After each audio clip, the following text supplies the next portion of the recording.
السلام عليكم ورحمة الله.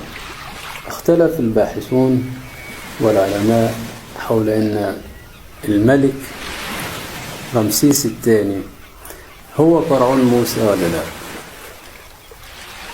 منهم اللي قال هو فرعون موسى، وده طبعا لحاجة في نفسه، ومنهم اللي قال لا، وده قول الحق.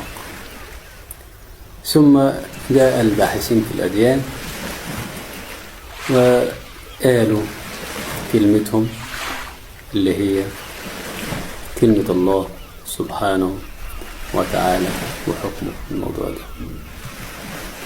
ربنا جل وعلا في سورة العنكبوت قال: بسم الله الرحمن الرحيم: وقارون وفرعون وهامان ولقد جاءهم موسى بالبينات واستكبروا في الأرض وما كانوا صادقين. صدق الله العظيم. وهنا يؤكد الباحث أن اسم فرعون جاء بين قارون وهامان، وبحثون اللغة العربية قالوا لا يمكن أن يأتي لقب بين اسمين، فجاء فرعون بين قارون وهامان، فمعنى كده إنه اسم وليس لقب. إذن قول الفصل في قول هو قول ربنا سبحانه وتعالى هو الأصدق في قرآنه الكريم، وهو يؤكد أن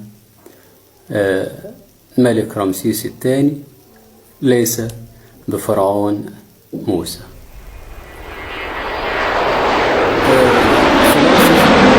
إن مصر القديمة قد حكمها 561 ملكا مصريا، وكما حكمها أيضا 81 فرعون هكسوسيا. وإن فرعون في زمن موسى عليه السلام كان من الهكسوس، كان هكسوسيا وليس مصريا. وإن مصر القديمة، ولا هذا لا يخفى على حضراتكم ولا عن التاريخ، احتلت من الرومان الوثنيين سنة 31 قبل الميلاد في موقعة أكتيوم الشهيرة. الخلاصة أن مصر دولة موحدة على مر العصور وليست دولة وثنية.